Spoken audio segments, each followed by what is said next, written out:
اس لیے روتا ہوں کہ کہیں ہم ان لوگوں میں سے نہ ہوں جن کو مدینے نے اٹھا کے باہر پھینک دیا ہو، جن کو مدینہ منورہ نے اٹھا کے باہر پھینک دیا ہو۔ اس لیے کہ نبی صلی اللہ علیہ وسلم نے فرمایا تھا قیامت اس وقت تک قائم نہیں ہوگی جب تک مدینہ منورہ اپنے اندر سے برے لوگوں کو اٹھا کر باہر نہ پھینک دے۔ آپ نے فرمایا میرے شہر مدینے کی مثال ایسے ہے جیسے لوہار کی بٹی کی ہوتی ہے کہ جب اس میں لوہا ڈالا جائے تو وہ لوہے کی میل کچیل کو نکال کے رکھ دیتی ہے۔ آپ نے فرمایا مدینہ منورہ بھی اپنے اندر کی میل کچیل باہر نکال دیتے ہیں۔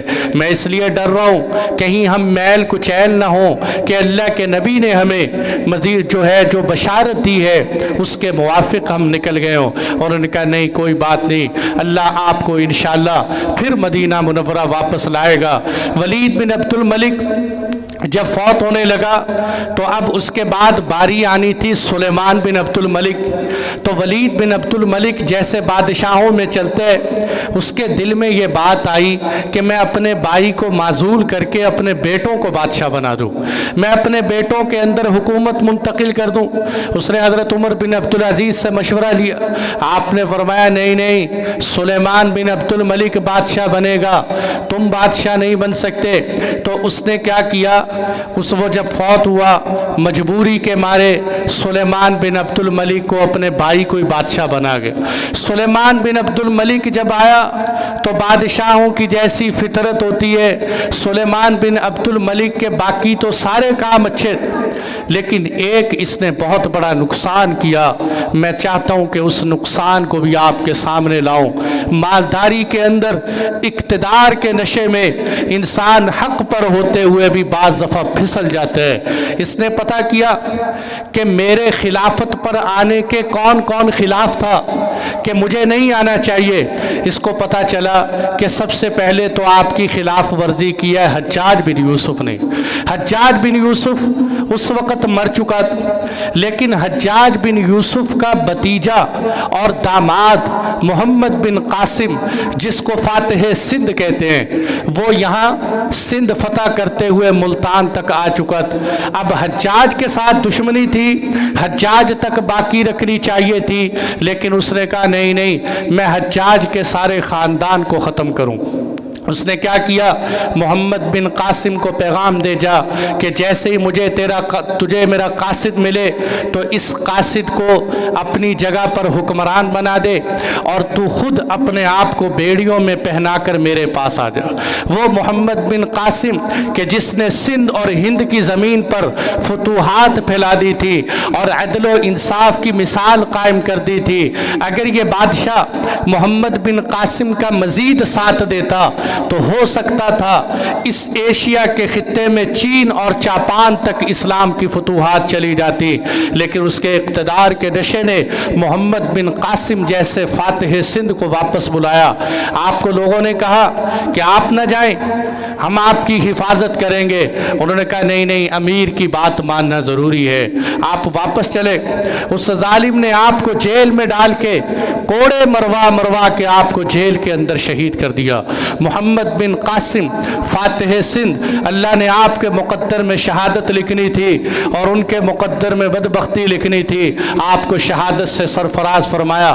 دوسرا نقصان کیا کیا، حضرت موسیٰ بن نصیر جنہوں نے اسپین فتح کیا، طارق بن زیاد کے ساتھ مل کر اندلس فتح کیا، جن کی نیت یہ تھی کہ میں اس 1000 اور 1500 کے لشکر کو لے کر پورے یورپ کو فتح کروں گا، انہوں نے اس موسیٰ بن نصیر کو بلوا کر اس پہ اتنے تاوان لگائے کہ اس کو لوگوں کے سامنے بھیک مانگنے پر مجبور کر دیا، اس کی عزت کو خاک میں ملا دیا۔ تیسرے نمبر پر قتیبہ بن مسلم، بہت بڑے فاتح، ان کو بلا کر قتل کروا دیا۔ تو یہ 3 بڑے بڑے نقصان اس وقت سلیمان بن عبد الملک سے ہوئے، لیکن حضرت عمر بن عبدالعزیز رحمۃ اللہ علیہ آپ کے ساتھ جڑے رہے اور وقت پر نصیحت کرتے رہے۔ ایک دفعہ بادل آئے، بجلی گرجی، بادشاہ ڈر گیا کہ کہیں عذاب نہ آ جائے اللہ۔ اس نے کیا کہا، اس نے کہا یہ لو 100 درم، یہ جا کر صدقہ خیرات کراؤ۔ اب دیکھیں ہمارے ہاں بھی کوئی مصیبت بیماری آتی ہے تو کہتے ہیں صدقہ دینا چاہیے، اچھی بات ہے، صدقے سے بیماریاں ٹلتی، لیکن دوسرے پہلو پر بھی نظر کریں۔ حضرت عمر بن عبدالعزیز کے سامنے بادشاہ نے 100 درہم نکالا، صدقہ دے آؤ۔ حضرت عمر بن عبدالعزیز سمجھتے تھے کہ بادشاہوں کے لیے اتنی قیمت کو صدقہ کرنا کیا معنی رکھتا ہے۔ آپ نے کہا بادشاہ سلامت، صدقہ بڑی اچھی چیز ہے، کیوں نہ ہو کہ جو لوگوں کی ناحق زمینیں دبائے بیٹھے ہو، جو ناجائز قبضے کیے ہوئے ہیں، جو حرام مال سمیٹ کر رکھا ہوا ہے، وہی لوگوں کو واپس کر دو تو اللہ کا عذاب ٹل جائے گا۔ اللہ کا عذاب صرف صدقے سے نہیں، صرف سجدے کرنے سے نہیں، صرف تسبیح کرنے سے نہیں، کسی کا ناحق مال کھا جانا، کسی کی جائیداد ہڑپ کر جانا، کسی کے زمینوں کو کھا جانا، اس سے بھی اللہ کا عذاب آتا ہے۔ آپ خیرات کے ساتھ ساتھ لوگوں کا حق بھی واپس کرو تو تب اللہ کا عذاب واپس ہوگا۔ اس وقت اس کو یہ بات سمجھ آئی، فوراً بیٹھ گیا، کہنے لگا لاؤ بھئی حساب کرو، لوگوں کی زمینیں واپس کرو۔ آپ نے زمینیں واپس دلوائیں۔ پھر ایک دفعہ کیا ہوا، بادشاہ نے خیرات کی، کہنے لگے عمر بن عبدالعزیز میں نے کیسی خیرات کی؟ انہوں نے کہا بادشاہ سلامت، آپ کی خیرات کا یہ حال ہے کہ آپ کی خیرات کی وجہ سے مالدار ہوتے چلے گئے، غریب ہو گیا۔ انہوں نے کہا یہ کیسے؟ انہوں نے کہا آپ کو پتہ نہیں کہ مستحق کون ہے، کہاں صرف کرنا چاہیے، بس آپ نے تو عوام کو سہولت دے دی جی، سہولت کیسی سہولت کہ اس سے غریبوں کو بھی فائدہ ہو رہا ہے کہ نہیں ہو رہا؟ ایسی سہولت تو نہیں کہ جس سے مالدار ہو رہے، غریب بیچارہ اور پس رہے۔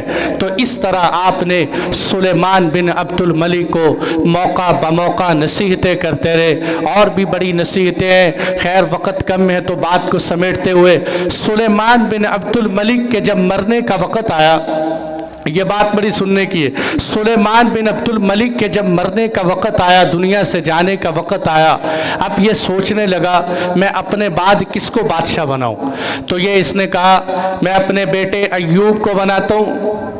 تو اس نے رجا بن حیوہ، یہ ان کے دربار میں ایک شخص تھے، بڑے اللہ والے تھے، رجا بن حیوہ، انہوں نے رجا بن حیوہ کو بلایا، کہنے لگے میں اپنے بیٹے ایوب کو بنا دوں؟ انہوں نے کہا اگر جانا چاہتے ہو، غلطیاں بڑی کی ہیں، کسی نیک بندے کو بنا جاؤ، شاید تمہارے مرنے کے بعد تمہاری غلطیوں کی تلافی ہو جائے۔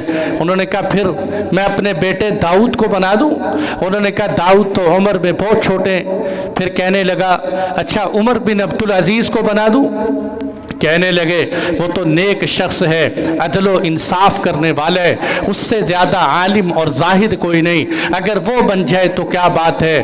رجا بن حیوہ کہنے لگا بات تو تمہاری ٹھیک ہے، اس وقت روئے زمین پر صحیح بادشاہ بننے والا وہ عمر بن عبدالعزیز ہی ہے، لیکن بات یہ ہے کہ اگر میں نے اپنے بعد عمر کو بنایا تو میرے بھائی مجھے زندہ نہیں چھوڑیں، میرا خاندان مجھے نہیں چھوڑے، میں کہاں جاؤں؟ انہوں نے کہا اس کا بھی ایک حل ہے، آپ ایسا کریں، آپ وصیت نامہ لکھے اور اس میں یہ لکھ دیں کہ اگر عمر بن عبدالعزیز فوت ہو جائے تو ان کے بعد میرے بھائی یزید بن عبد الملک کو بادشاہ بنا لیا جائے۔ آپ نے ایک وصیت نامہ لکھوایا۔ رجا بن حیوہ کی دانشوری دیکھیں، اس لیے مولانا ابو الحسن علی ندوی لکھتے ہیں میں قربان جاؤں رجا بن حیوہ کی عقل مندی پر، وہ فرماتے ہیں آج تک میں نے تاریخ میں ایسے وزیر، مشیر اور معاون نہیں دیکھے جو بادشاہ سے اتنی بڑی عقل مندی اور نیکی کا کام کروا لیں۔ بادشاہ سے آپ نے وصیت نامہ لکھوایا، اس میں لکھ دیا کہ عمر بن عبدالعزیز کو بادشاہ بنایا جائے۔ آپ نے وہ لفافہ چھپا کر اپنے پاس رکھا، اور چند دنوں تک جب بادشاہ کی طبیعت زیادہ خراب ہوئی، انہوں نے کہا بلاؤ میرے خاندان والوں کو، سارا خاندان اکٹھا ہوا۔ آپ نے کہا بھائی اس خط میں جو کچھ لکھا ہے تم اس پہ بیعت کرتے ہو؟ انہوں نے کہا ٹھیک ہے، ہم اس خط میں جو کچھ لکھا ہے ہم اس کو تسلیم کرتے ہیں، ہم اس پر بیعت کرتے ہیں۔ اب وہ یہ سمجھ رہے تھے کہ ظاہر سی بات ہے اس خط میں بھائی کا ہی نام ہوگا، انہوں نے اس خط پر بیعت کر لی۔